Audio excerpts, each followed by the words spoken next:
ಇವತ್ತೆದ್ದು ರೆಡಿಯಾಗಿ second shift night shift continue ಮಾಡಬೇಕು ಅಂತ ಹೇಳಿದ್ನಲ್ಲ, ಅದಕ್ಕೆ ರೆಡಿ ಆಗ್ಬಿಟ್ಟು ಬೇಗ ಕೆಲಸಕ್ಕೆ ಹೊರಟೆ.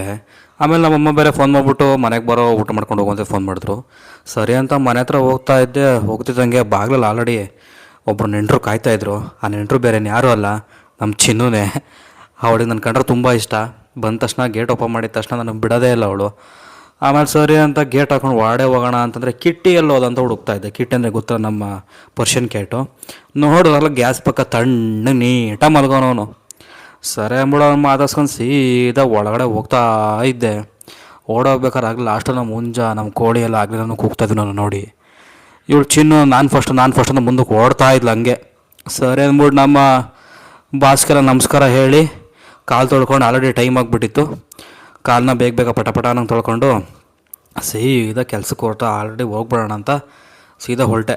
ಊಟದ್ದೆಲ್ಲ ವೀಡಿಯೋ ಮಾಡೋಕ್ಕಾಗಲಿಲ್ಲ, ನಮ್ಮಮ್ಮ ಮಟನ್ ಮಾಡಿದರು. ಸರಿ ಅಂದ್ಬಿಟ್ಟು ಕೆಲಸ ಹತ್ರ ಹೋಗೋಣ ಅಂತ ಹೊರಟೆ.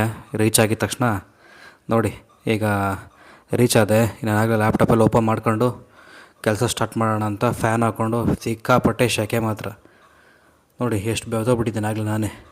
ಸರಿ ಅಂದರೆ ಟೈಮ್ ನೋಡ್ತಿದ್ದಂಗೆ ಆಗಲೇ 8 ಗಂಟೆ ಆಗಿಬಿಟ್ಟಿತ್ತು. 8 ಗಂಟೆ ಆಗಿದ ತಕ್ಷಣ ಆಗಲಿ ನೋಡಿ ಒಂದು ಗಾಡಿ ಕಂಪ್ಲೀಟ್ ಮಾಡಾಗಲೇ ಕಳಿಸ್ತಾ ಇದ್ದೀನಿ. ನನ್ನ ಗಾಡಿ ಬೇರೆ ಅಲ್ಲ ನಿಲ್ತಾನೆ, ಟಚ್ ಮಾಡ್ತಾನೆ ಏನೋ ಅನ್ನೋದು ನನಗೆ ಬೇರೆ ಅದು ಬೇರೆ ಭಯ. ಸರಿ ಅಂದ್ಬಿಟ್ಟು ಆಗಲೇ ಇನ್ನೊಂದು ಗಾಡಿ ಹಾಕ್ಸ್ಕೊತಾ ಇದ್ದೀನಿ. ಅಷ್ಟೊತ್ತಾಗಲೇ ಟೈಮ್ 12:30 ಹತ್ರ 1 ಗಂಟೆ ಹತ್ರ ಆಗಿಬಿಟ್ಟಿತ್ತು ಆಗಲೇ ಈ ಗಾಡಿ ಹಾಕ್ಸ್ಕೊಳ್ಳೋ ಅಷ್ಟರಲ್ಲಿ. ಸರಿ ಅಂತ ಈ ಗಾಡಿನ ಹಾಕಿಸ್ಕೊಂಡು ಈ ಗಾಡಿ ಫುಲ್ ಕಂಪ್ಲೀಟ್ ಆಗೋಕ್ಕೆ ತುಂಬ ಟೈಮ್ ಹಿಡಿಯುತ್ತೆ. ಏನಕ್ಕಂದರೆ ಇದು ಆಮೇಲೆ ನಿಮಗೆ ಮುಂದಿನ ವಿಡಿಯೋದ ಅದ್ರ ಬಗ್ಗೆ ಎಕ್ಸ್ಪ್ಲೇನ್ ಮಾಡ್ತೀನಿ. ಆಮೇಲೆ ಆಗಲೇ ಬೆಳಗ್ಗೆ ನೈಟ್ ಶಿಫ್ಟ್ ಕಂಟಿನ್ಯೂ ಮಾಡೋಕ್ಕೆ ನನ್ನ ಜೊತೆಗೆ ಒಬ್ಬರು ಬಂದಿದ್ದರು. ಅಂದರೆ ಅವ್ರದ್ದು ನೈಟ್ ಶಿಫ್ಟೇ ಇತ್ತು. ಅವ್ರು ಆಗಲೇ 10:30 ಬಂದಿದ್ದರು. ಅವ್ರ ಜೊತೆ ಕೆಲಸ ಸ್ಟಾರ್ಟ್ ಮಾಡೋದಾಗಲೇ 3-4 ಗಂಟೆ ಆಗಿಬಿಟ್ಟಿತ್ತು. ನನಗಂತೂ ನಿದ್ದೆ ಕಂಟ್ರೋಲೇ ಮಾಡೋಕ್ಕಾಗ್ತಾಯಿಲ್ಲ.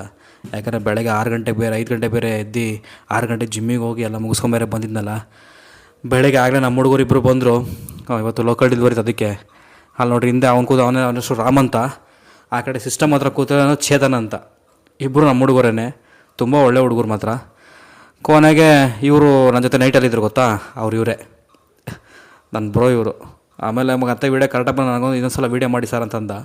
ಅದಕ್ಕೆ ನೋಡಿ ಇನ್ನೊಂದು ಸಲ ವೀಡಿಯೋ ಮಾಡ್ತಾಯಿದ್ದೀನಿ. ಅವ್ನು ನೋಡಿ ಇವಾಗ ಕೈ ಹೆಂಗೆ ತೋರಿಸ್ತಾನೀಗ.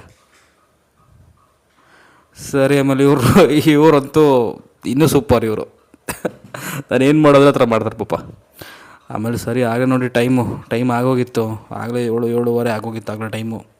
ಸರಿ ಟೈಮ್ ಆಯಿತು ಅಂತ ಮನೆಗೆ ಬಂದ ತಕ್ಷಣ ನಮ್ಮ ಶಿಜು ಬೇರೆ ಇವನು ಬೇರೆ ನಿದ್ದೆ ಕೊಡ್ತಾಯಿಲ್ಲ. ಎಲ್ಲೋಗಿದ್ದೆ ಇಷ್ಟೊತ್ತು ಮನೆಗೆ ಬಂದಿಲ್ಲ ನೀನು ಅಂತ. ಯಾರು ಕೇಳ್ತಾರೋ ಬಿಡ್ತಾರೋ ಇವನಿಗೊಂದು ಆನ್ಸರ್ ಮಾಡಲೇಬೇಕು ನಾನು, ಇಲ್ಲ ನನ್ನ ಮಗ ಬಿಡೋದೇ ಇಲ್ಲ. ಆಲ್ರೆಡಿ ತುಂಬ ಲೇಟ್ ಆಗಿಬಿಟ್ಟಿದೆ. ನಾನು ಸ್ವಲ್ಪ ರೆಸ್ಟ್ ಮಾಡ್ತೀನಿ. ಮುಂದೆ ವೀಡಿಯೋ ಸಿಗ್ತೀನಿ. Please subscribe. ಬಾಯ್.